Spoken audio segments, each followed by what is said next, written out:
All right, let's get into it. It's definitely not Friday today. It is not. But this will come out on Friday. It will. On Friday? Sweet. So welcome back, everybody. Once again, another Warfighter Tobacco podcast or episode. Excuse me. This time we have a great guest on. We've known this guy for a while now. Yeah. We've worked with him for a while now. Yeah, we'll just jump in. We have Nate Beck with Boveda. He happened to be in town. Yeah, man. Which is amazing. He was down here, set up at the Fink Cigar Bash that happened this past The weekend. Lone Star Bash. Yep. Which was a phenomenal event, by the way. It was a good event. Yeah, you guys sold out like what?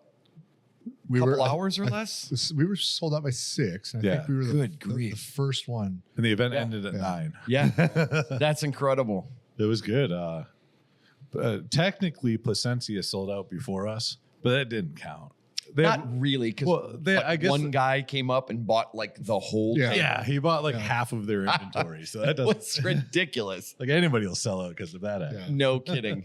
Well, give us a little bit about your background, like start from No. like where you're from and, Yeah, you and bet. high school and then college, stuff like that. So, So I grew up northwestern suburb of Minneapolis, okay.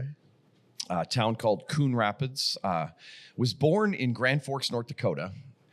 Lived there for about 4 years and then grew up and spent nearly most of my life in the Minneapolis, St. Paul area. So grew up there, went to high school there, went to college, a couple different schools. I went to a small school in Iowa, Cedar Rapids, Iowa, a little place called Coe College, and then graduated from a college in Minnesota called Bethel University. What'd you major in? I majored in voice, so in singing. gotcha. So Cool. I ended up getting just a like basic music degree, but I had a focus in voice. So I wanted to go into musical theater, do Broadway. And I performed the summer. Yeah, was it the summer after my senior year of college? I was performing in a live music show at the theme park in Minnesota. So it was, roller coasters, all that shit. And then they had live shows, and they don't do them really anymore, but I performed in the live show. And then I competed in a pretty good sized talent show at the Minnesota State Fair. So Texas has the biggest state fair because they go for like a month, right? Yeah. I think it's like a month. Yeah. It's insane. Yeah. So I believe Minnesota has the most highly attended like per day state fair in the country. Okay. So they do 12 days and they'll have days where like 250,000 people are there. I mean, it's Right. crazy how many people go to this fair. Well, I grew up in Nebraska, and I've definitely heard about people going to the Minnesota State Fair. Oh, it's awesome. Yeah. So they do this large amateur talent contest. So I won that talent show. Yeah. And one of the judges was the director of programming at one of the local big theaters in Minnesota. Okay. He said, "Hey, come and audition." I went and auditioned the following fall, I guess. Got cast in, the chorus and kind of a basic entry-level role in the show. And I had a great time, but I literally, after doing that one show, I was like, I don't think I want to do this for my career. I had never been part of a community or a group of people where almost everybody had something on the side. It didn't matter if they were married or dating, gay, straight. Didn't matter. There was somebody on the side or they had cheated before. They're all traveling. They had somebody in multiple places in some cases. In fact, the guy that played the lead, his girlfriend and his wife came in for the premiere, like for the opening night. And I was like, Did they know that they both came in? yeah, they were there together with him. Oh. Like it was so bizarre. I'd never seen anything like it. And the second college I went to was Christian University. I grew up, good Christian kid, wasn't exposed to much of that. And so it was like rather eye-opening. Right. And I just thought that's just not the life that I want to have. So I ended up not doing that. And I had retail jobs for a long time. And then from 2010 to 2020, when COVID hit, I owned and ran my own, I called it an artisan hot dog cart. Okay. So I literally, it's like little street cart that you would imagine seeing, on the sidewalk in New York, even smaller than a lot of those. But I served an all heritage breed pork hot dog. It's about 9 inches long, 8.5, 9 inches long. super great snap to the casing. I made 2 mustards and 2 toppings from scratch on the cart, and I do well over 1,000 hot dogs at some beer fests in a 4-hour span. Oh my goodness. And in 2017, I was voted the best hot dog cart in North America. Holy shit. That's Yeah. an accolade to hang on the wall. Yep. So that one was pretty cool. And I made a couple other best food truck, like national best food truck lists, even though I was a hot dog cart. Cool. And then it was about 2018 where I was wanting to kind of hang up I literally had a tool belt that I would put mustards and like hash in the front. Right. So I always had the tool belt on. And so I was literally wanting to hang up the tool belt because I had basically done all the creative stuff that I could do with that cart without doing a restaurant Right. Yeah. or franchising it. My kids were Well, you want to go out on top, right? exactly. Yeah. And my kids didn't want to take it over. So I was like, you know what? I want to go out on top when I had done all the cool stuff. So I went back into running a retail shop. I was running an Allen Edmonds shoe store, if you've ever heard of those dress shoes. Really nice company to work for, but I didn't want to stay in retail again. I wanted to do something else. And so my former coworker, Rob, who I used to do some of the Boveda podcasts with, he reached out and he said, hey, we have this job opening. Let me know if there's anybody that you can think of that'd be interested in this job. Like, I was like, yep, that's this guy right here. Don't ask anybody else. And so he's like, oh, cool. That's awesome. I had an interview like 2 days later. Basically, by the next week, I was hired. It wasn't even like a week, and I had the job. Yeah. And I've been with Boveda now almost, it'll be 5 years in January. Nice. Yeah. Cool. Yeah. Yeah. Yeah. What's cool about working for a company like Boveda is like everybody loves us because everybody uses us. Right. So it's Yeah, really hard to have somebody that like, oh, screw those Boveda folks. So for the listeners, give a overview of like what is Boveda.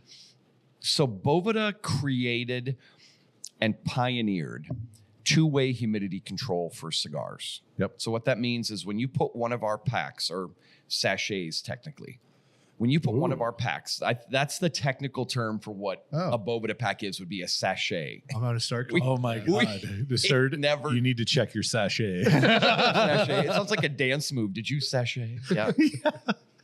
We pioneered that two-way humidity control. And so when you put one of our packs in with your cigars, if you've never used them, they will give off or absorb humidity to maintain the percentage that is marked in the pack. Right. And in a wooden humidor, those packs are accurate to plus or minus 1%. Awesome. In an airtight container, it's plus or minus like 0.1%. Right. So if you throw them in a Pelican case, they're right on the money. Yeah. And we were talking before we started the podcast, John, that about our 75% solution. So we make several different solutions depending on, and I'll cover those in just a second. We make several different humidities, but our 75%, one of its primary uses is to calibrate hygrometers. And you really can use any percentage of ours to calibrate a hygrometer. Right. But 75 is very stable, and it's for whatever reason that becomes the benchmark. Yeah. And companies that make $50,000 hygrometers calibrate them with our salt solutions. Nice. Yeah.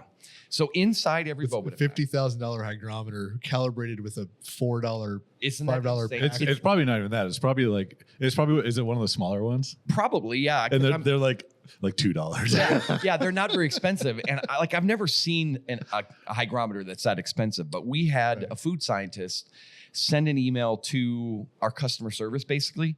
And so she posted it in our Slack channels, like our intercompany communication. She's like, hey, I thought you guys might think this was cool. This just came in. This food scientist bought every one of our humidities and tested it, he said, with like a $40,000 food science hygrometer. Right. He goes, we have to be super accurate. He goes, and all of your packs were absolutely like on the nuts. That's awesome. So it's really cool to know that the stuff really works. Yeah. And the way the science works, and it's super simple, inside each pack is a whole bunch of little minions. Yes. And they have shovels and buckets. Pushing out, misting out humidity through the vapor barrier. So it's craft paper on the outside, a two-way vapor barrier, and then it's water, reverse osmosis water. And then depending on the humidity, different salts make different humidity levels. Mm-hmm. And then a little bit of food grade thickener keeps it all in solution. Oh, I got you. Nice. So they're pretty heavily saturated solutions so that it holds that humidity and gives off the And there's a precise, what's the word I'm looking for? There's a precise balance between the water and the salt, to get that right solution. But once we have that, then it just holds that humidity at 69, 65, 75, whichever you're going to use for your container. So kind of sweet spot, I think, for most of our customers is in that 69%. It's going to be just dry enough that you get good combustion, but not too dry that it. On this podcast, we've talked about our preferred humidity for cigars. I like mine about 65. Yeah, I like mine a little less. I like mine about 62, 63. That's where most of my cigars end up sitting is somewhere in that 62 to 65 range. Yeah. And I prefer that lower 60s. And it's so interesting because you mentioned the Finks Lone Star Bash. Yeah. San Antonio, and specifically Finks, they sell so much of our 75% packs, and it's rather humid down here in San Antonio. I don't understand where all these customers are that need their cigars that humidified. Right. Because really, our 75% is made to use as a calibration pack. Yep. And it's made for very kind of inexpensive, kind of harder to maintain, lower cost wood humidors. Yeah. The kind of stuff that you'd buy under $150 on Amazon or under $100. I'm going to give you my Boveda pitch to our customer. Okay. Right. When they come in, they're like, they don't know anything about it. I say, well, they're like, what percentage should I use? I ask them what humidor they have. Yep. Right. I said, if you have a wooden humidor, get at least a 72. Yep. If you have a Pelican or anything that seals. Anything that seals, I say, I usually use a 69. Mm-hmm. Correct. I said, because it'll bleed off on the wooden humidors. Yeah. And then they ask, well, how long do the packs last? And I said, well, if it's in a sealed humidor and you don't forget to shut it, it'll last. I mean, I've had them last a year. And they can go longer than that. Yeah. I mean, but we will usually tell people in a sealed airtight container, somewhere between 6 and 12 months. Yeah. Is pretty common. I have some that I'm probably pushing like 4 years. Yeah. Oh, for sure. Now, and like you squish them and you're like, I'll get another 4 years out of this. I know, right? Even in an empty Pelican humidor that we have, every time I open it, I'm like, I check them to make sure they're always good. Yep. Now they don't last that long in a wooden humidor. Correct. About 3 months. Yeah. So Justin and I, we filmed this experiment. We haven't edited it and put it together and released it yet because it was so much. But essentially, we took a whole bunch of different type of storage containers. We put cigars in them. And we have a one of the Cigar Medics hydrometer little thing, and so we tested them right then when we put them in. Got our baseline for humidity levels in all the cigars, and then we let them sit for a week, and then we pulled them, tested everything again, let them sit for another week, and we did this for what, like 2 or 3 months. I believe it was 2 months. Yeah. Yeah. And so like one of them that we did was our travel humidor, which isn't designed for a permanent storage It's solution. like a 4-day. But what we found out is, and I can't remember the exact days, but it lasted like 8 times longer than I thought it was gonna. Wow. It was Really? insane. Yeah. Yeah. It was like weeks. And I was like, no way. Yeah. And it wasn't like, oh, the pack's hard. It was the cigars still have the proper humidity levels. Yep. You know what I mean? Like I didn't care about the pack. Yep. I just wanted to know when those cigars started to lose humidification. Sure. And once they did, oh man, they went quick. Yeah. But Once it's out, it's out. yeah. Yeah. But like some of them, when we first put them in, they were a little dry. Mhm. And once they got to about that 3 or 4 week mark, they were back where they needed to be for humidity. And then they maintained over the rest of the testing. Yeah. And it was super cool. So I can't wait till we Now, that's in a perfect environment for our listeners, like with the travel humidor, right? Yep. That's not carrying it around. It's not in your hot truck. Well, no. So everything stayed in Justin's office. So it's whatever, 70, 72 degrees in here. And then ambient humidity in here is between 50 and 56, depending on the day and our AC units and outside. And then when we did all the testing, we brought them and we took them in the humidor and I laid them out on a cart and we used that. So we were in a controlled environment when we removed them from the humidor. So we didn't affect them. Yep. But yeah, so once we can finally get a little bit of time to edit this, because every time we sat down with all the different things, it was like 12, 15 minutes of video. Sure. And we got to cut this down to like Yeah. 2 months of it, 3 months of it, cut it down to, a minute and a half, 2 minutes. Yeah, for sure. But That's awesome. It'll be really cool when we do it, just to be able to put the data out. Yeah. Well, I've done it twice now. I did it in a shop in Chicago, and then we did it on camera with Boveda and this cigar manufacturer. So it's a cigar brand called Somm Cigars, with the sommelier. Yeah. And we stored I believe it was his Connecticut at 65%, 69%, and 72% for a month. Okay. And then we took them all out, and they were all blind, basically. So we had somebody like wrap them and put them in bags so that we didn't see what they were. Yeah. And we took each one out, and they were like 1, 2, and 3, and we smoked on camera with Vlad, who owns Somm Cigars, Dave from Small Batch Cigars out in California, and then myself and my coworker JP. And then we all had to pick which one was our favorite, and then what humidity we thought that would be. And it was the same cigar. It was the same cigar, just at 3 different humidities. Okay. And they were all dramatically different. Yeah. Oh, yeah. Dramatically. So the first time I did it in the shop, they hadn't been stored quite as long in our humidor bags with the different humidity level. And so we kind of fine-tuned it. That first go round, both Vlad and I really wanted to try to pick like what he picks. I'm like, if I can pick something similar to a certified sommelier, I'm like, at least then I'm kind of getting the right flavor profile or what have you. Right. We thought for sure the 65%, we had a winner, and we both picked the same one. Yeah.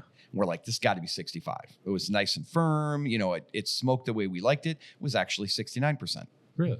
But what was cool, that first go round, one of the customers of the shop in Chicago brought one of those Cigar Medics probes and had tested them before we smoked them.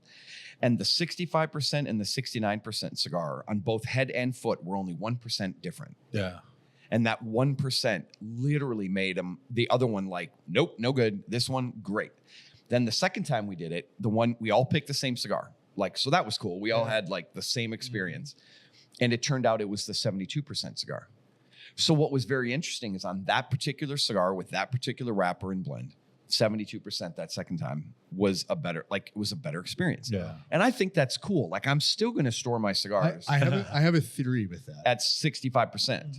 But I think there are some cigars that do smoke better at a higher or lower humidity. Right. Yeah. So, I think my theory is if you have a higher humidity percentage cigar, you're going to get more flavors. Like, I think the flavors are more pronounced. If I have a drier cigar, Well, I get a little bit more dry mouth feel. we all have firsthand experience. Let me finish my thought. Yeah. So, and then, however, I have better construction experiences with a less humid cigar. Same reason you can't really smoke a cigar very well in Nicaragua, because it's always humid. Or like New Orleans, Right. when it's, Yeah. 100% humidity. It's very hard. Or Vegas. Well, when we Vegas used to do PCA. Of course. And what I was It's like saying lighting earlier a is, fuse. you're the last day of the show. Yeah. I mean, every cigar on that floor is brittle. Yeah. You know what I mean? Like, Uh-huh. it's the environment, know? And then you get back home and you light up that cigar that's been properly humidified, and you're like, oh, this is what it's supposed to Yes, taste like. exactly. Yeah, and interestingly, in places that are super dry, like Vegas or Phoenix or anywhere in the desert, Yeah. a cigar will actually,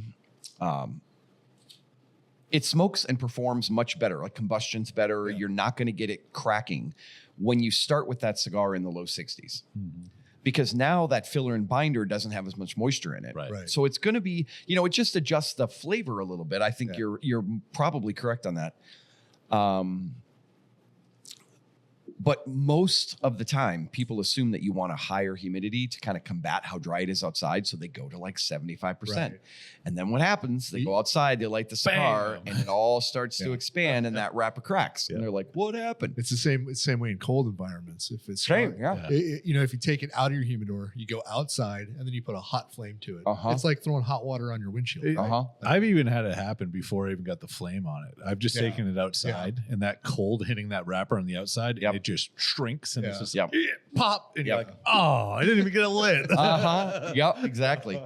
Yeah, so I generally walk my dog, my wife and I do, we walk our dogs all winter long, and we love it. Yeah. It's like, as long as it isn't like below a certain temperature, Yeah, like right. then it's just too cold for the dogs anyway. But I generally will smoke a cigar, and when I keep them a little bit drier, they end up Yeah. generally doing just fine. Yep. Yeah. And there's times too where like I know I like to smoke a drier cigar, so I'll leave it out on my desk for a day, just knowing that. Yeah. Well, Yeah, there's a company now that when did we hear about it at Boveda? It's one of my coworker Mike's accounts. He works with all of the manufacturers that include Boveda in their boxes and what have you. And there's a company actually making just dry boxes. Like you literally put your cigars in and dry box them. Yep. And it's like specifically to get them at that optimal humidity when you're going to smoke them, Huh. which I think is kind of cool. yeah. I will at certain cigar shops, depending on what the condition of their humidor is or like how humid it feels and you feel those cigars. Yeah. I'll end up just leaving it out for half an hour before I even light it, just to try to get it to like Right. Yeah. come down a little yeah. bit. Cause I'm like, I just don't like that spongy. Yeah. But then there are guys that were at like the Lone Star Bash. And I'm like, how do you like to enjoy your cigars? Do you like a little bit drier cigar? Or do you like it a little bit squishier? And a lot of them are like, oh, I just like a little squishier cigar. I like it to be a little more humidified. I'm like, great, then this is what you want. Yeah. Which is weird to me. Yeah. It is weird to me too. It doesn't make any sense to me, but if you like it, knock Yeah. yourself out. Right. See, like I have a humidor at my house, and I might go in that 5 or 6 times a year. Mm-hmm. Right. It's upstairs, and I'm lazy. I also have a humidor downstairs, and that's when it's almost a daily use. You know Yeah. what I mean? And so the one downstairs is I try to keep that as close to 69 as I can, but because I open and close it so much, it hangs out about 65. Yep, for Right. sure. Yep. Perfect for me. My upstairs humidor, I have that thing dialed in at 62.5. And because I don't open it a lot, it maintains very, very nice. But I also have the majority of the cigars that are in there, and I'm not really doing it on purpose, but they're just aging. Yeah. You know what I mean? And it's like, these are ones where it's like, I don't save cigars for any reason. I just haven't gotten around to smoking these ones yet. Yeah, for sure. You know what I mean? Yeah. Like, and these are the ones where it's like, I want to enjoy this. Yep.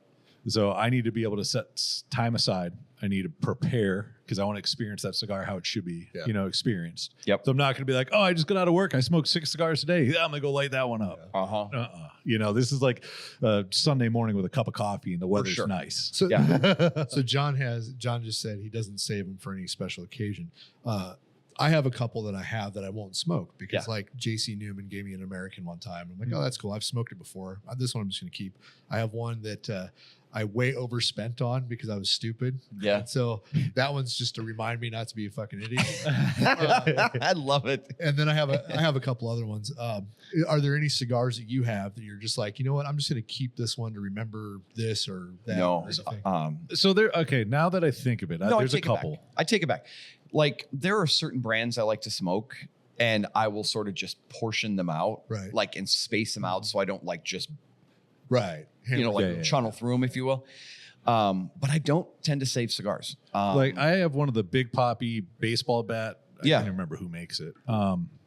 Like I'll probably never going to smoke that one. yeah. Yeah. I have another baseball bat that a roller in Nicaragua made for me on a beach. Uh-huh. Yeah. I'm never going to smoke that. You know what I mean? Like, Yeah. but that's not. You're remembering the experience. It's like a Yeah, It's that's like a, yeah. Yep. yep. Yeah, no, I've always sort of had this phrase, I guess you could say. It's like, you know what? It's fucking Tuesday. Let's just smoke something good. Yeah. I try to not save too many things. Like I don't collect whiskeys. We or don't collect it alcohol. either. This is just what we have. It's We just we what just you have. we don't No. drink it fast. But like using like this amount of bottles, like there are a lot of people that have, Yeah. look at my collection. Yeah. Like great, good for you, but you're never going to drink that in this lifetime. right. Like Yeah. you're probably not because you like collecting it. Yeah. So you're always going to have more. Right. I just don't want that much stuff. And you're never guaranteed that you're going to wake up That's tomorrow. Yeah. It's kind of like it's kind of like when people don't drive their vehicles, they want Yeah. to keep low miles on it. Yep. I used to have this saying that it's kind of like having the hottest girl in the world in your bed and all you do is cuddle. Uh-huh. You're just saving her for the next guy, and just enjoy your life. I know. I feel that way about like I like cool watches. I don't have enough money to afford Right. essentially like a couple of watches that I'd really like to have. But if I had those watches, I would not be delicate with them. Yeah, I'd wear mine. bang the shit out of those things. Yep. They're tools. They're meant to be worn. They look cooler when they got some life on them. Yeah. I've got a couple DuPont lighters, ST DuPont lighters at home. They're not exorbitant. I don't have the like $1,500 or $1,000 soft flame. Right. But they're like, I don't know, $220, $150 is the other It's one. still a shitload for a lighter. It's a lot for a lighter, but they work really well. Yeah. And I love them. And I literally have had my first one rebuilt because I dropped it. Yep. Like taking the dogs out in the winter, and I had my choppers on, and it was in the leather case. Yeah. But the leather case wasn't tight enough. Yeah. And when I turned my hand, like, getting the dogs, it just fell right out. I'm like, oh, you gotta be kidding me. Then I dropped it again, and it didn't work for a little bit, and now it works. And so I just leave it. Yeah. But like the sides are kind of ballooned out because the tank has expanded. Yeah. You might have left it in the vehicle when it was warm. No, it's just from filling it so many Oh, okay. times. The whatever the plastic material is that the tank is made of, it just starts to expand because I use it so much. But every time I'm smoking with the group of guys that I hang with at a couple of our private member lounges, you always hear the click, click, click, click, click. Nate, can I borrow your lighter? Yep, here you go. And that DuPont works every time. So it works, but I'm just not fussy with it. So like all of that to say, I've had some cigars that I've had for maybe a year, literally because I forgot I had them in the humidor. Right. And then I'm like, oh man, I got to smoke these. Let's go hang out with the buddies and we'll pass them around and we'll smoke them. Yeah. I just don't tend to keep expensive cigars. Like if somebody hands me a $100 whatever, I smoke it right away. Yeah. Unless I've had 6 cigars. Yeah. And then I'll wait till tomorrow. Right. I'm usually the same. Yeah. Yeah. I need to smoke this like when I can enjoy it. Uh-huh. Right. Yeah. Yep. And there are even moments where,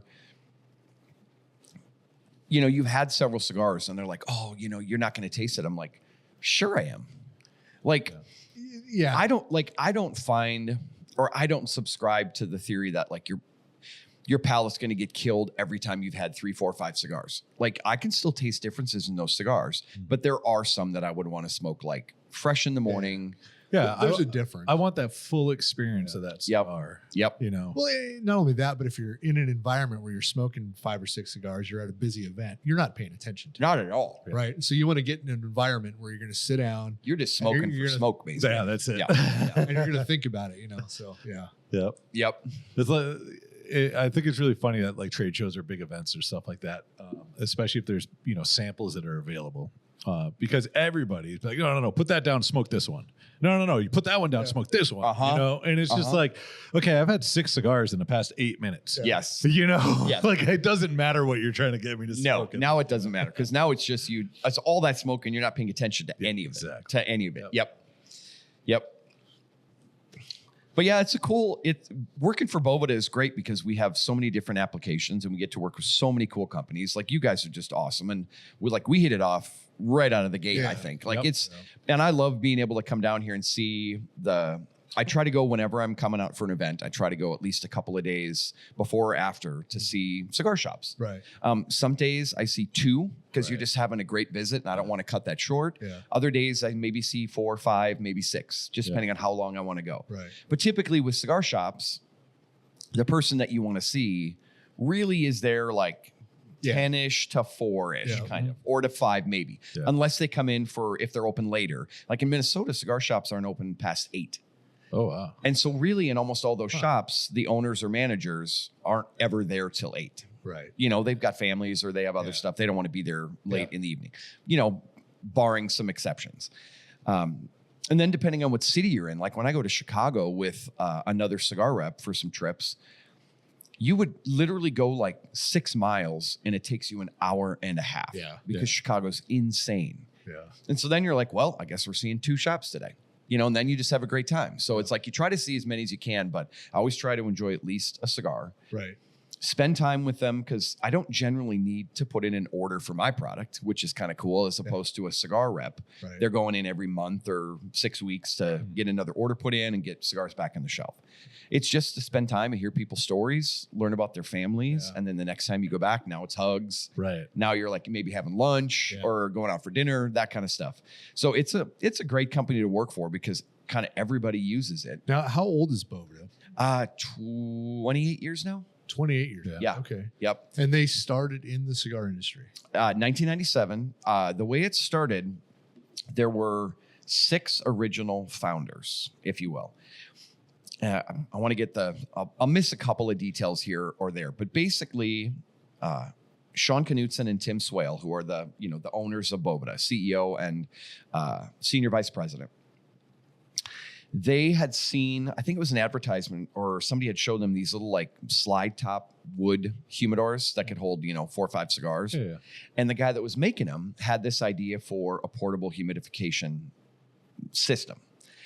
And that sparked an idea with Sean and Tim. And so they ended up bringing in, the original product was a humidor bag. And the original name of the company was called Sage. Smoke 'em if you got 'em. Oh, okay. Okay. So that was the original name. Then it became Humidipack.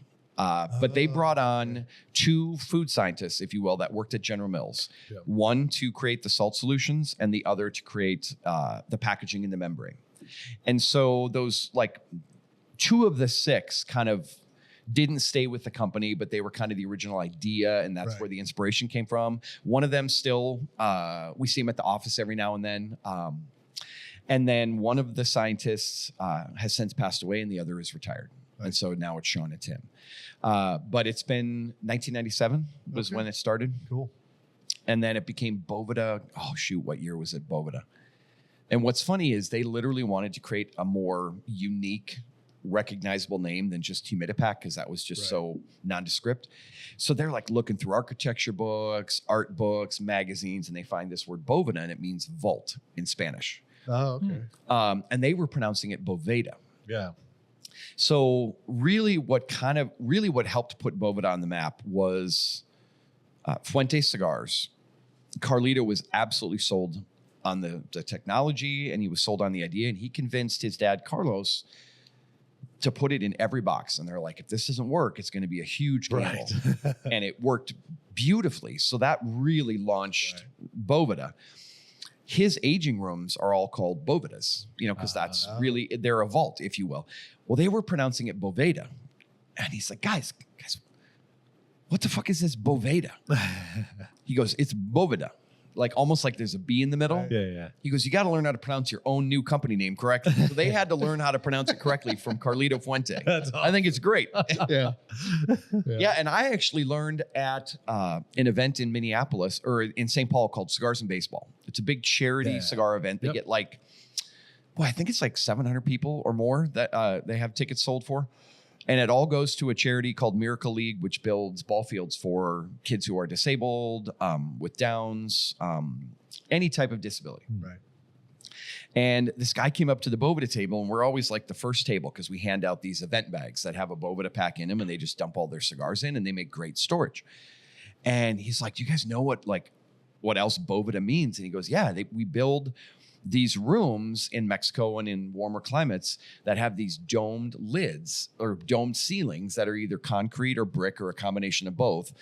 And when you store things in there that you want to keep at a certain humidity or at a humidity controlled, when the moisture hits the top instead of just dripping down the middle, it all goes down the sides and then holds that humidity better in those rooms. So that's why that's another use for that word Boveda. Okay. Cool. I was like, hey, I learned something new today. I thought that was cool. And it's not just cigars you guys do stuff for. One of the things that I learned that you guys make a product for, which was very interesting to me until I looked into it. I'm like, oh, that makes all the sense. Musical instrument. Yeah, so the packs we make for musical instruments will essentially be on the lowest end of our humidity range. We used to make a percentage, I don't know if we still make it, that was 32%. And that would be the low end of calibrating a hygrometer. There's got to be some technical reason and for the science of 32 and 75. Right.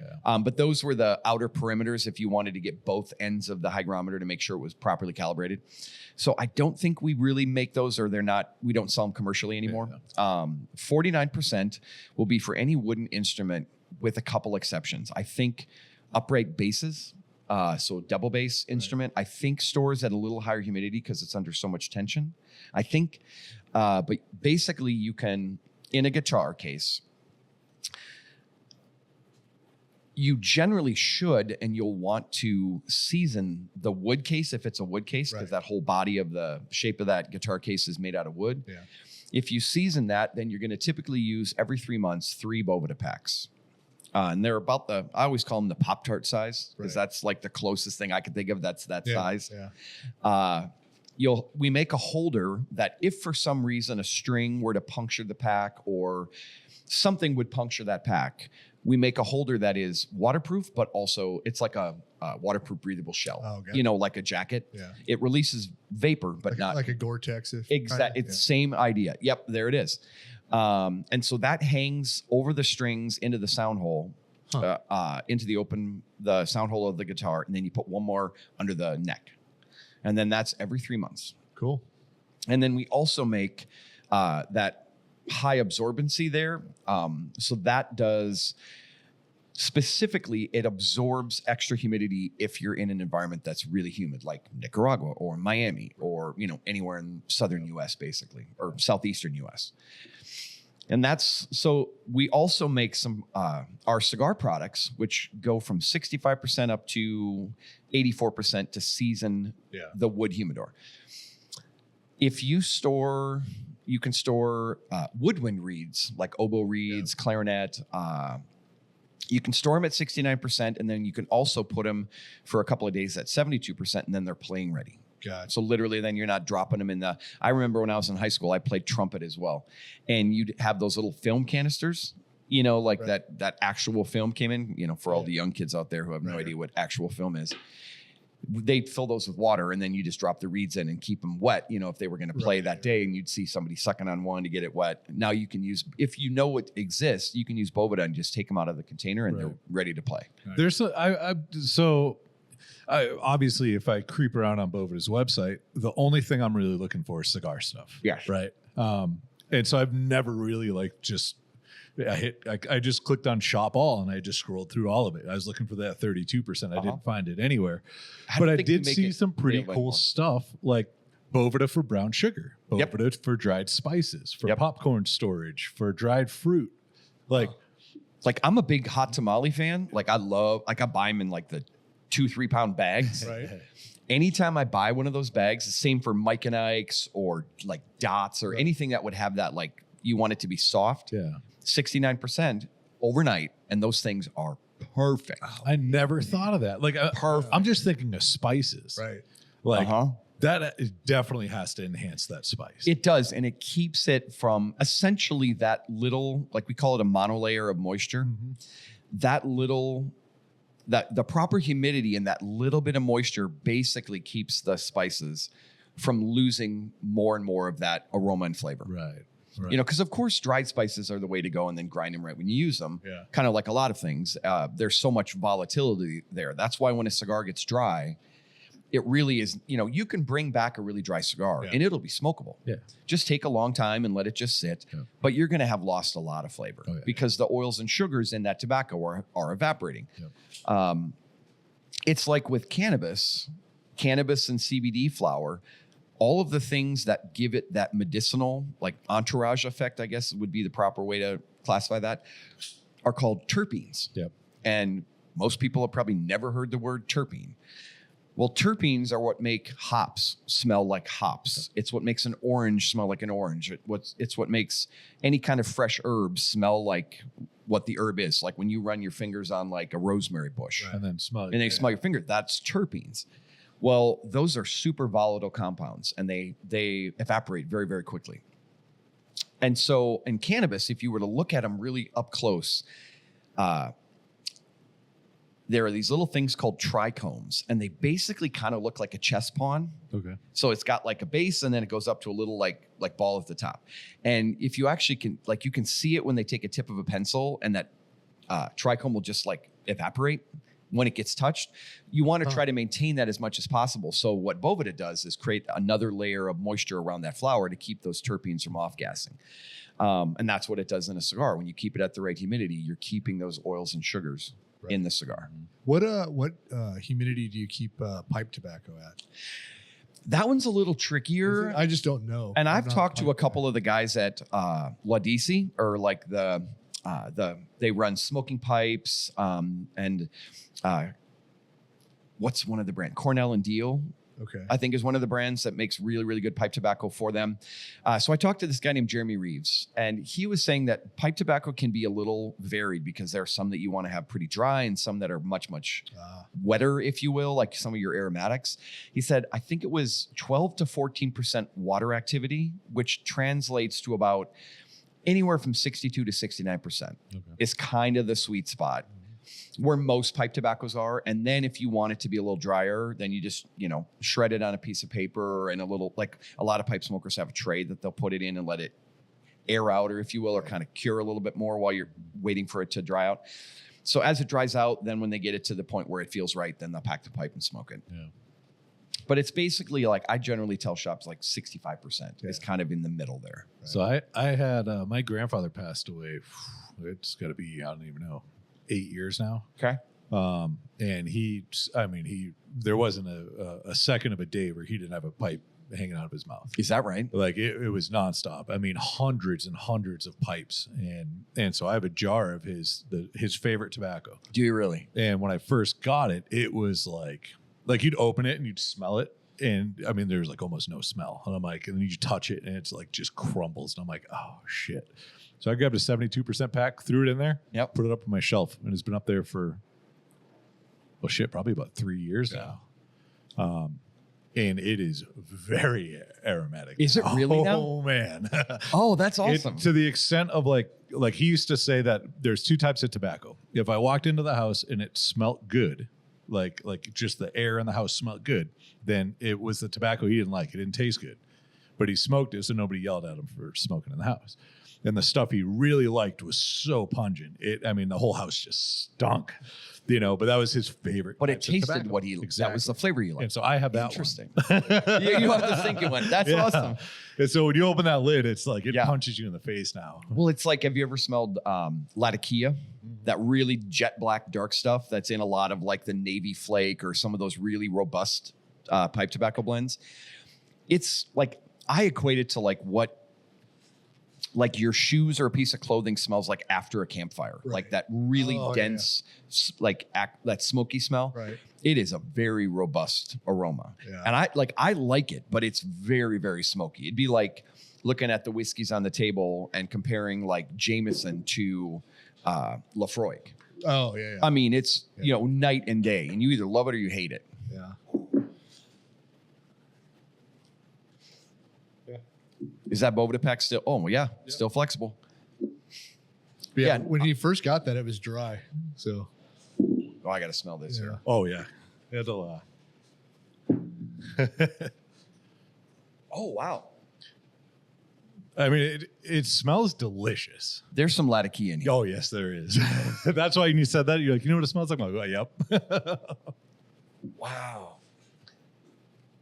See, I think that smells awesome. I'm the same way. Yeah, all that dark stuff, the little flakes of that black stuff, that's that Latakia. And like he would make his own blends and all that, Yeah, that's super cool.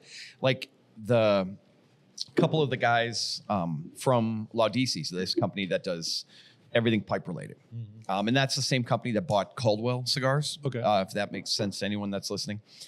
After PCA this year in New Orleans, there is a type of tobacco called Perique. I think it's spelled P-E, is it R-R-I-Q-U-E? I think, or one R, I can't remember.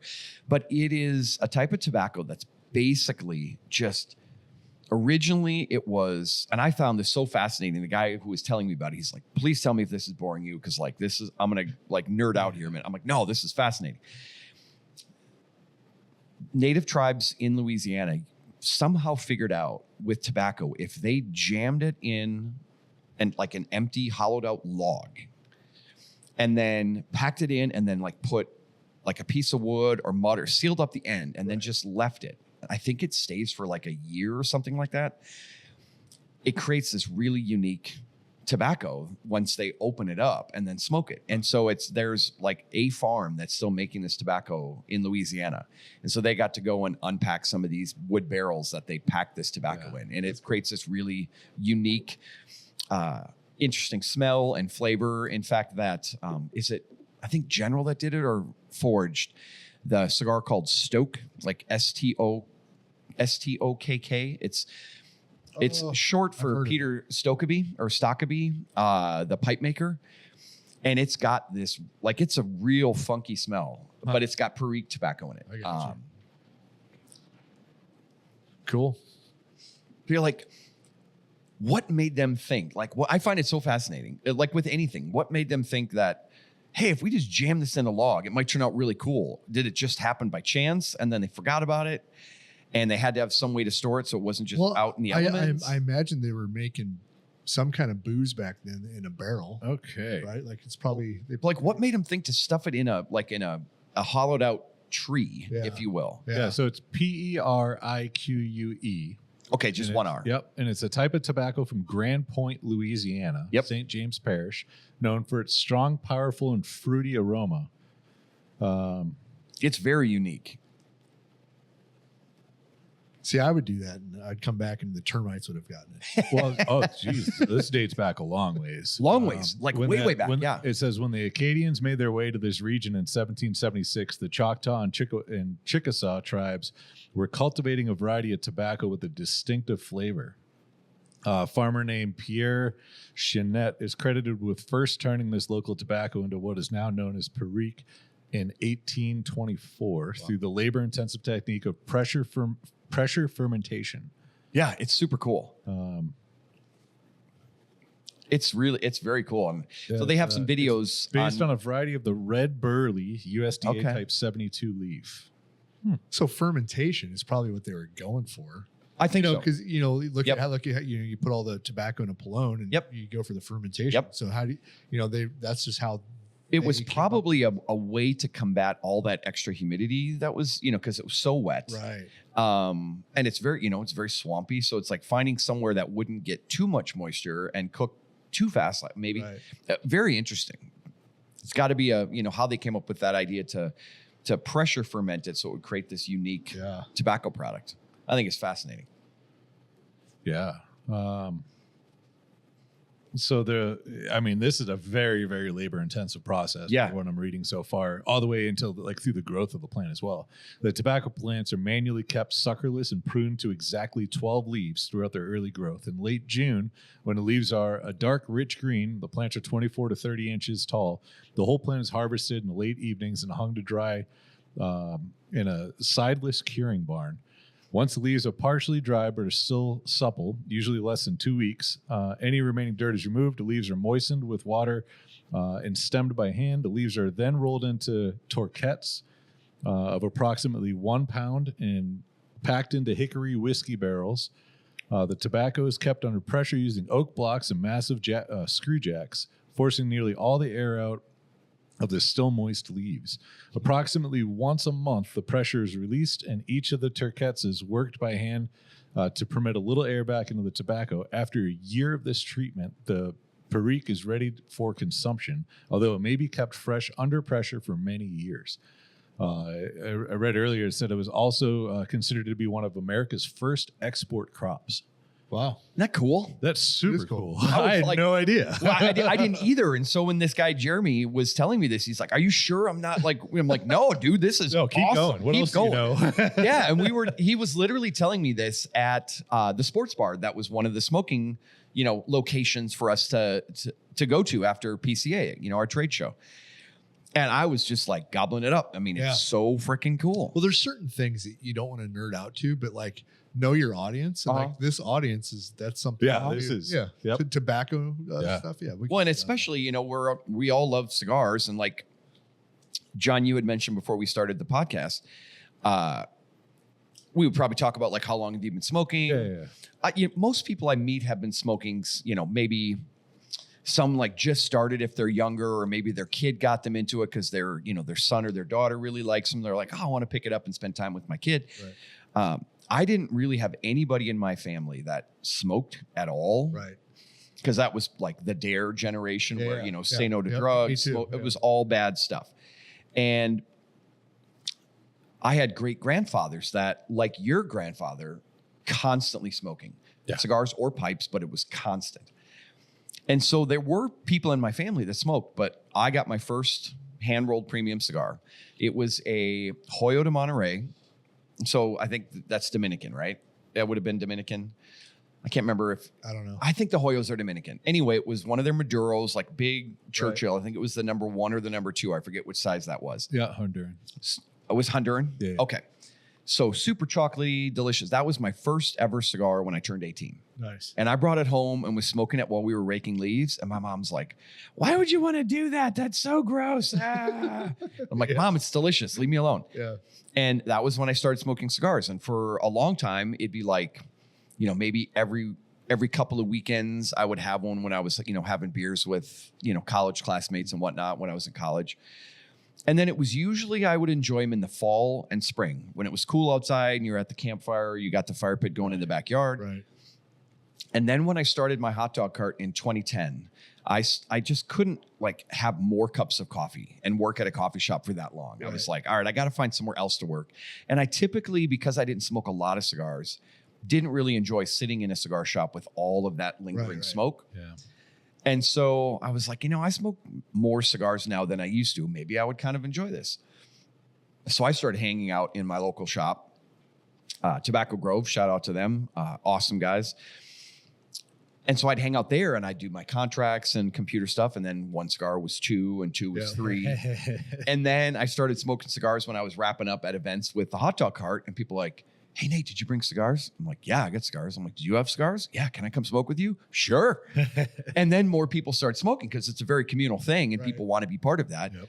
Well, then that just became another aspect of the community of, people I was meeting with that hot dog cart. And so then working at Boveda, and now it's 3, 4, it's easily 4 or 5 almost every day. Yeah. There are some Sundays or whatever where I just don't feel like it's hot. I don't want to go outside. Yep. I don't want to drive to the cigar shop because I've been working all week.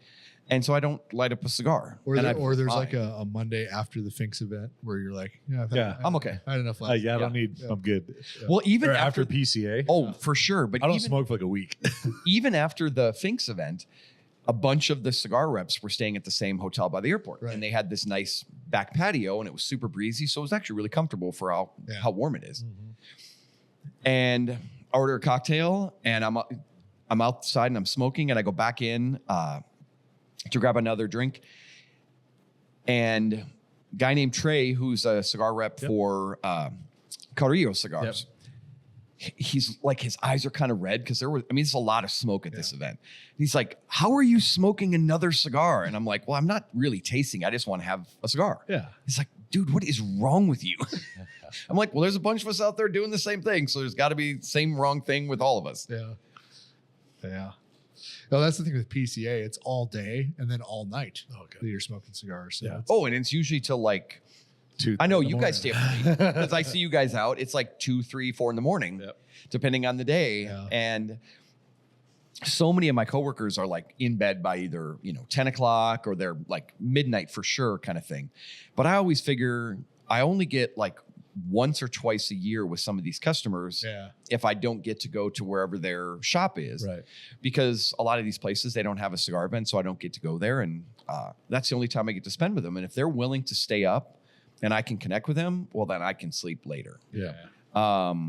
And then you're just careful, like, don't have too many drinks. Yeah. So you wake up and you're like, you're sleepy, but you're not, feeling like a hot pile of garbage. We're older now than when we first started the cigar brand. So we've calmed it down a little bit. Yeah. But the first couple of years were ridiculous. Oh, it's terrible. Yeah. You think back on it and you're like, what was I doing? Well, it's fun. Yeah, it was fun. I mean, you're going to be wrong. It's fun. Good stories. Yeah. And we definitely made a lot of relationships that have lasted because of those early years. That's true. I've never been late. There was one, I think it was my first year. My manager, his name is Jay. We were both out super late And he rolled in after me, but I was there when the day started on the show floor, and I was feeling like hot garbage. And my buddy Tony, who's a rep for Crux Cigars, which is a brand owned by the guy that owns my home shop. Okay.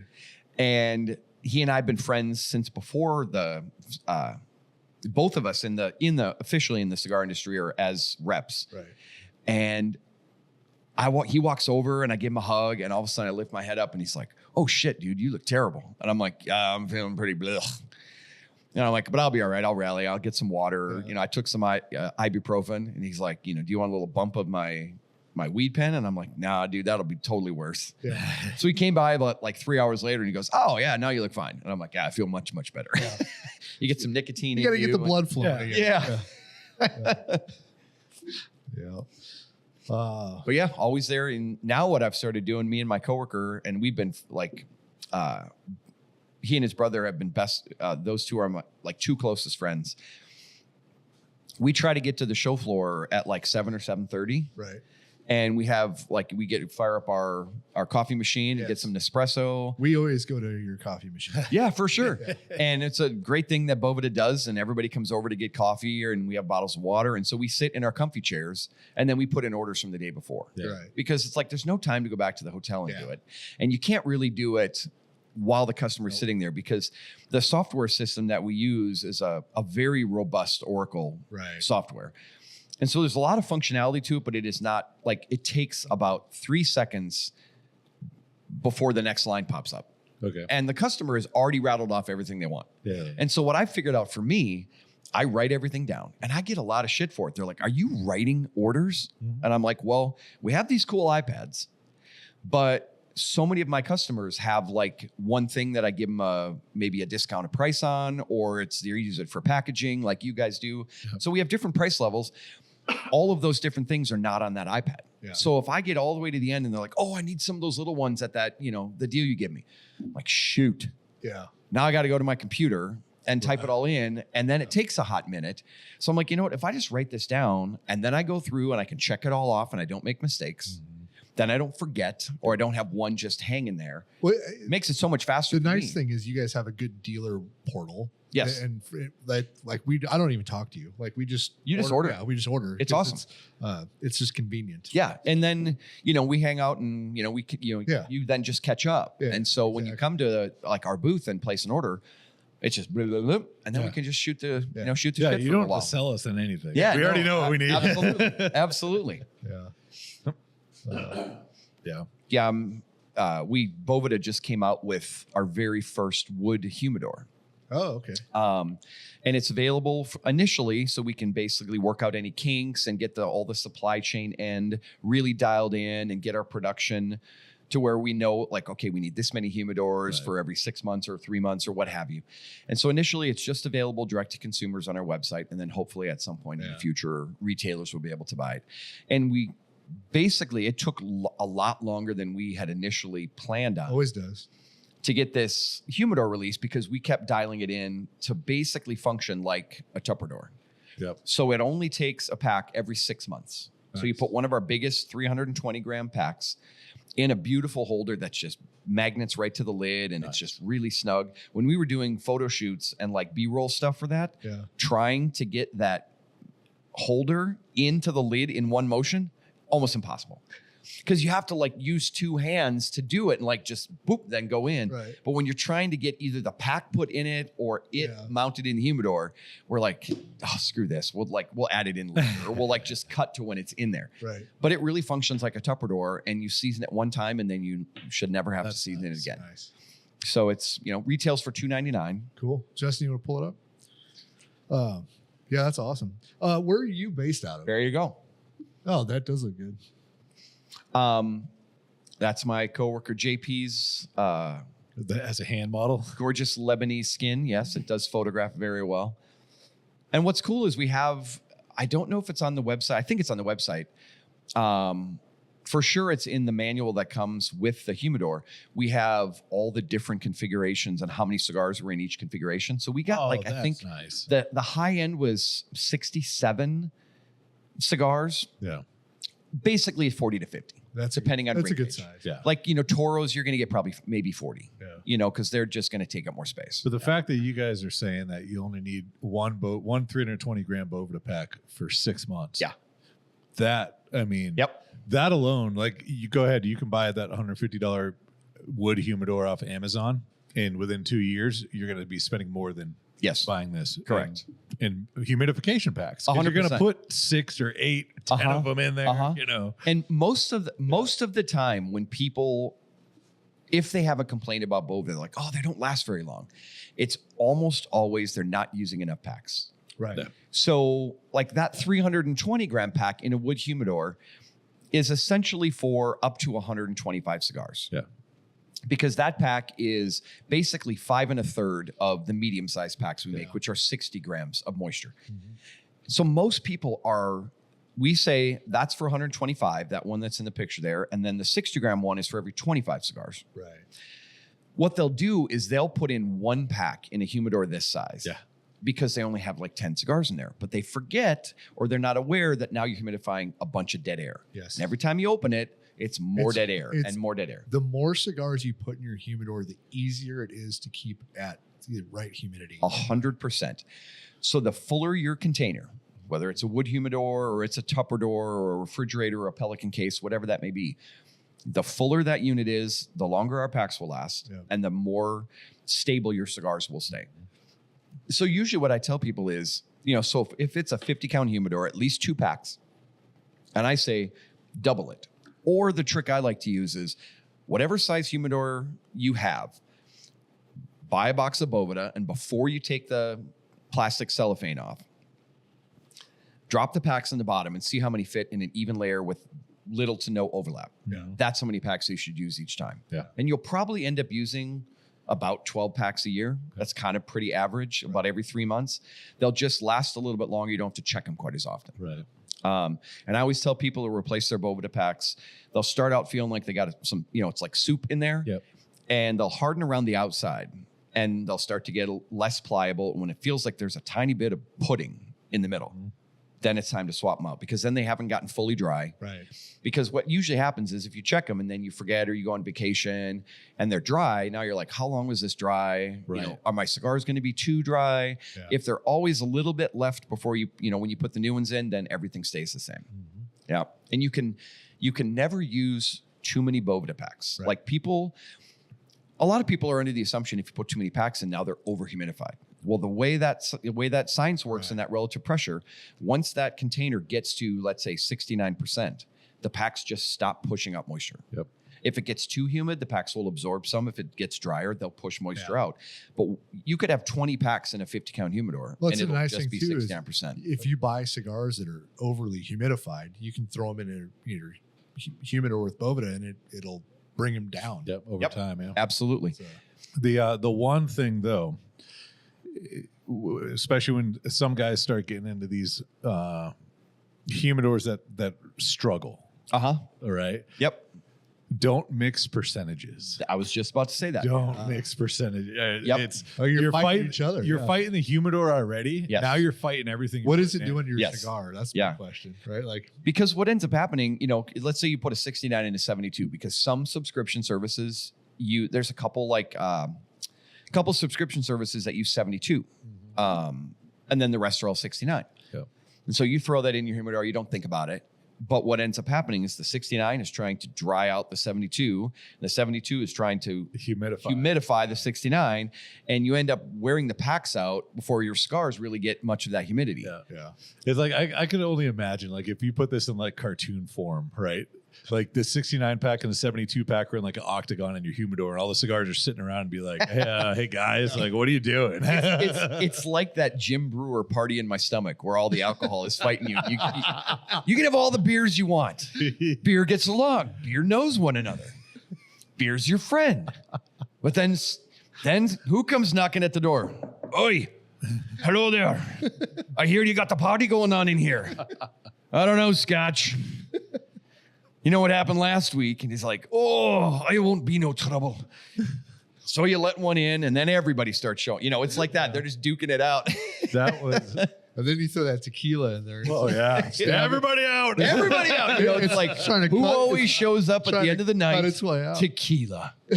They always got like 20 of their friends. They're like, no, it's okay. We left the worm in the van. We won't be no trouble. I remember the first time that I heard that skit, I about died. I was crying. Wheezing, laughing. It's so funny. Every time I watch it, it is so damn funny.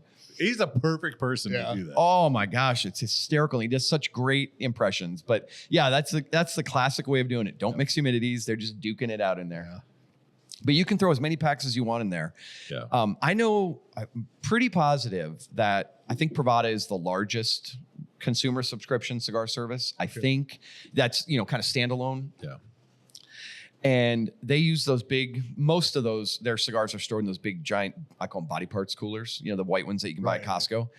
And they'll have anywhere from 2,000 to 3,000 cigars in each one of those coolers. And they'll put 2 Boveda 320 gram packs. And that'll hold for quite some time. Yeah.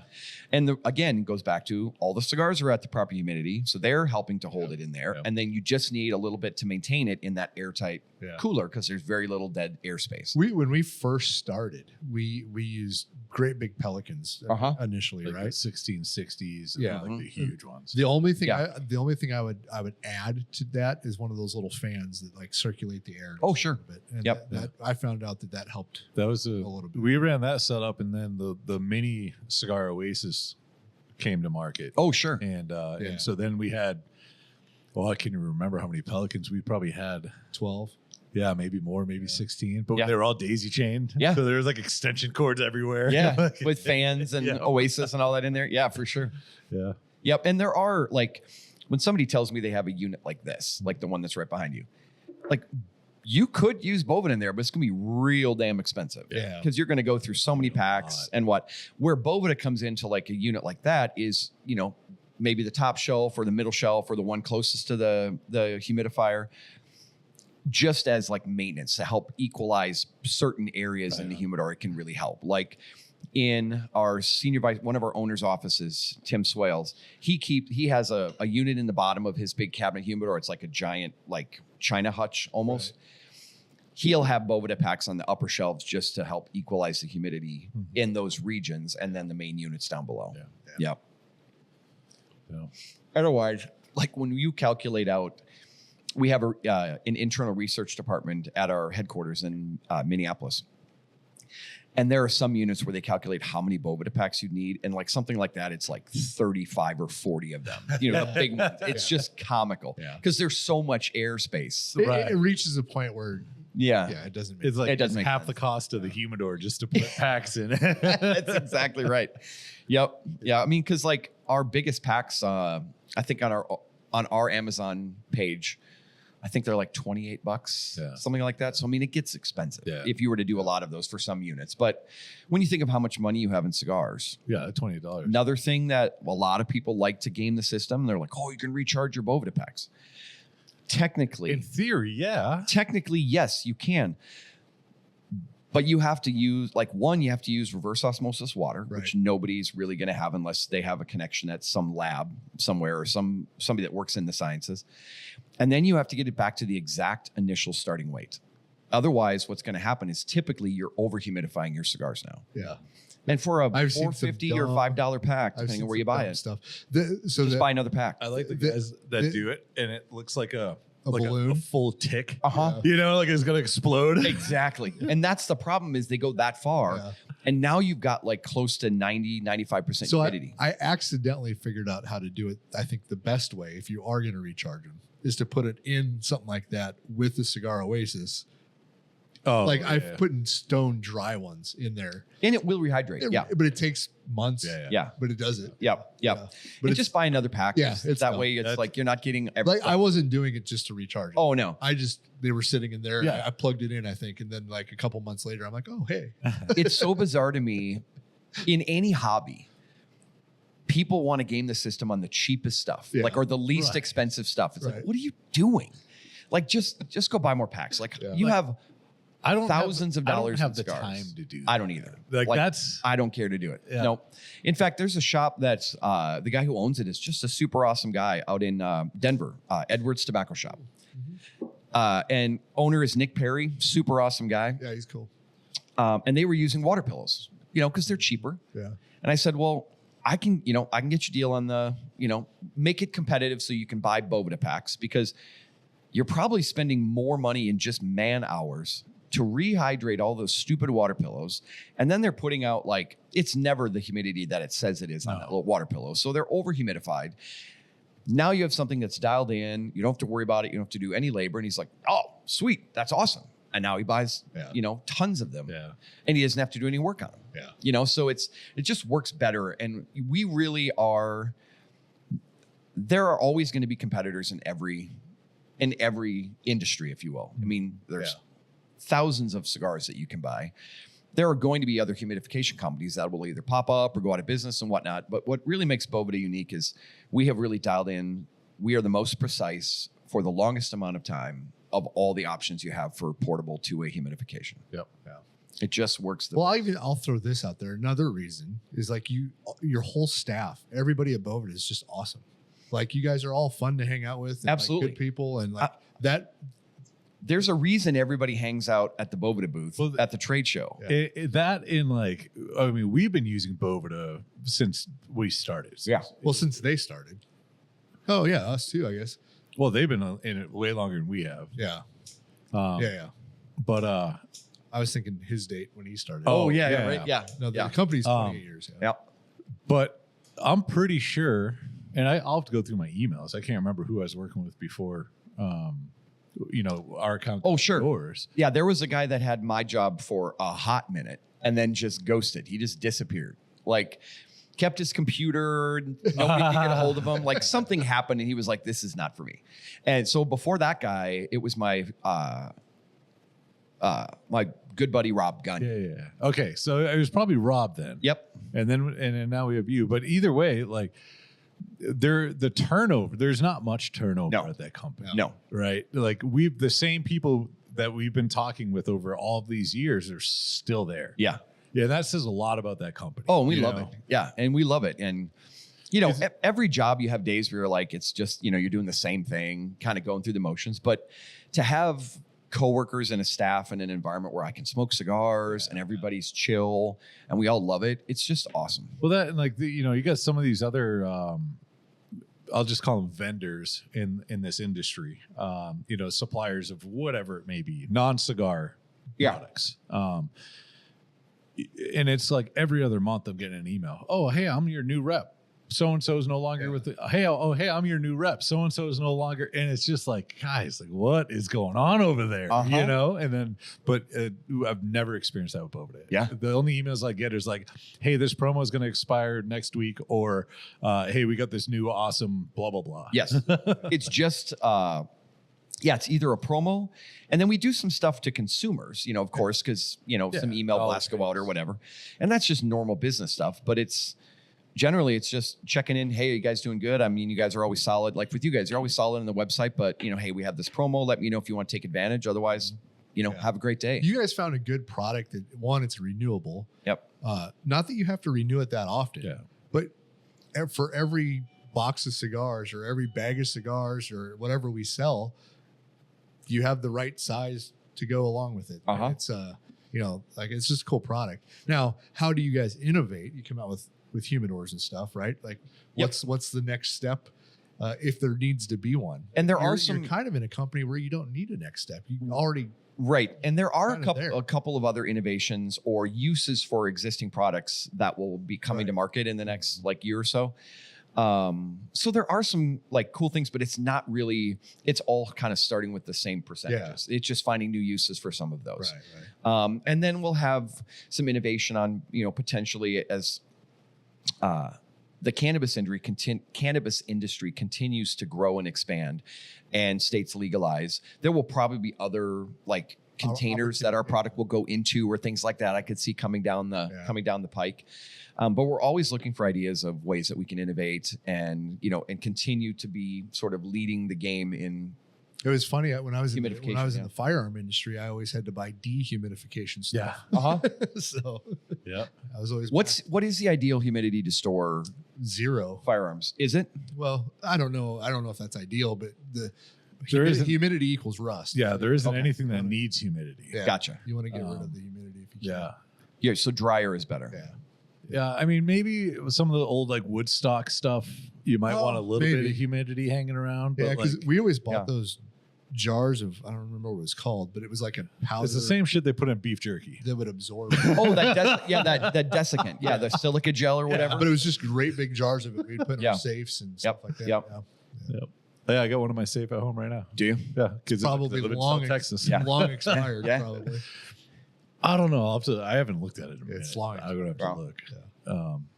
It's only been a couple of years. Well, it's probably been 4 or 5 years. Well, It's been- I gotta think, like guitar owners and firearms owners, gun owners are very similar in that they always have more than you think they have, Yeah. or like more than you would guess. God, I forget when they told us this. The average guitar owner, do you know how many guitars they own? probably like 6.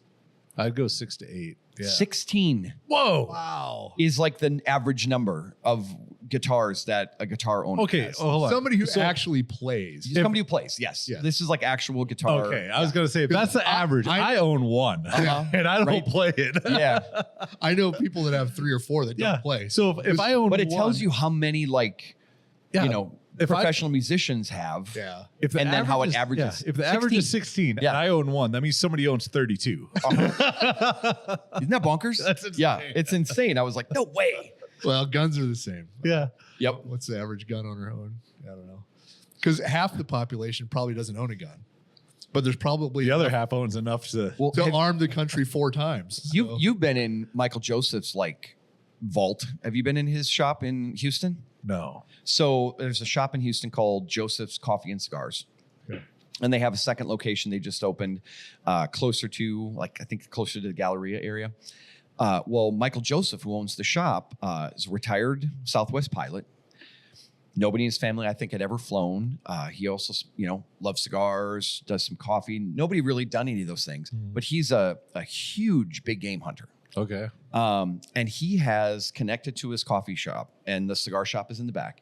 He has another storefront that in his family, I think, has owned these 2 storefronts in Richmond, Texas, so just southwest of Houston, for I think since like 1903 or 1908, something like that. I forget what the date is on the building.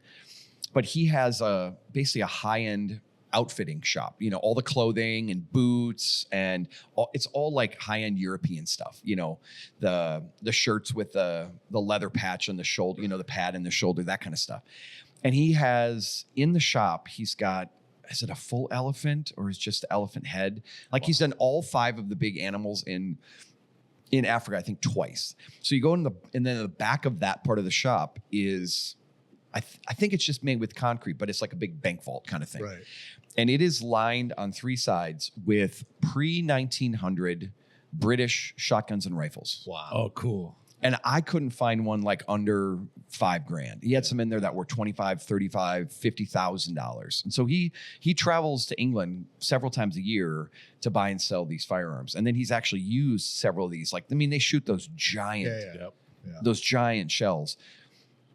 I forget what caliber they are, but they look like a Jiminy Chris. They're like There's a lot of different they're like almost the tip of the bullet is almost as big as that little grenade lighter you have. I mean, they're like just huge slugs, but super cool stuff. Yeah. So again, collectors end up really collecting. Right. And then he's got even more, I guess, out at his ranch. So he flies his helicopter he lives somewhere closer over to here, in between like here in Austin, I think, is where his ranch is. And he's if I understand right, he's the 3rd largest independent oil producer in the state of Texas. Wow. And then he flies his helicopter generally to So the shop. the Southwest pilot part of it, that was just for fun. Evidently, yeah. And I think the oil part came later on. okay. They happened to, like when he bought his ranch, there was they said there are no minerals or anything on this property. So he found And then they ended up, I don't know if it was sonar or they drilled because they thought there was like an oil field that was potentially could be there. And they struck this huge Wow. oil reserve. And so now he's, worth Yeah. a lot. That's awesome. And super awesome guy. He's super generous. And I love getting to spend his shop manager, Jerry, is just awesome. Shout out to those guys. But yeah, he's got some really insane firearms. All that, like all hand tooled, Yeah. so it's just ornate and gorgeous. Yeah, cool stuff. Yeah. Awesome. Figure out all kinds of cool things about people when you just spend time in their I shop. know. Right? Yeah, it's great. Yeah. We got anything else? No, I mean, we could keep going for hours, Yeah. but yeah, we, Just tends to flow like when you're having a nice I know, right? conversation. It does. You're like, oh, shoot, we're at 1 hour and 20. yeah. I did a podcast with my coworker's brother had a podcast for a number of years, and they would typically go like 3 hours plus. Yeah. And then you're just talking about life. That's You know, you start out with some questions. They would do, it was like a food and beverage podcast called Libations for Everyone. And like the format ended up being, what was it? 6 questions and 6 shots. Or like you would bring on your favorite spirit. And then like when you do the next question, you take a drink, or you pour another drink kind of thing. And so I think it was 6 and 6 or whatever. So by the end of it, you making sure you're Ubering home, Right. Yeah. But it was, they'd go like 3 hours plus. Yeah. So it made it challenging to listen through some of the podcasts because they're like, oh, I'm going to have to listen to this in 9 segments, in and out of the car going to work. Yeah. Yeah. Cool. Thanks for having me on, Yeah, guys. no, thanks for coming down. I'm glad that you had a little extra time this trip. Absolutely. Yeah. I made sure the way it worked out, because we had this cigars and baseball event, I would usually come down like the week of the event and then go home like the day after, go home Sunday. Mhm. And kind of the tradition on this trip is I go watch football at 4-9 Cigars. Yep. Because those guys are all awesome and there's a bunch of different jerseys, so nobody gets mad. And, but this event was like the Thursday before, so I flew down on Friday, and I'm like, I'm going to stay through next week and add another day so I can have some cushion to do some fun stuff like this. Yeah. Well, it was So a I appreciate fun event. I appreciate you guys having me out. Glad you had a good trip. The only reason we're wrapping this up is we had another podcast we got to do here real shortly. so. Yeah, right. We're stacked up today. Nice. Yep. So. But yeah, jump on over to warfightertobacco.com or go to what is it, bovedainc.com? BovedaInc.com. Yep. Correct. Yep. Either way, you can get you can get all your cigar Boveda needs at warfightertobacco.com. For the rest of them, if you need anything on the cannabis side or anything for musical instruments, bovedainc.com. Yep. They have a shop button right up on the top. And then it's all broken down very, very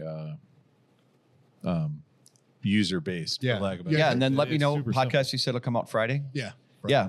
Yeah, we'll tag in and all Yeah. that kind Shoot of me, fun stuff too. and then I'll share it out on our channels as well, and Awesome. tag Boveda, and we'll get him in there as a collaborator. And Yeah. Sweet. yeah, Yeah. Beautiful. that'd be awesome. Cool. All right. Well, Well, for all the listeners, we'll see you guys next week. And for everybody else, thank you. Absolutely. Thanks, guys. Bye, guys.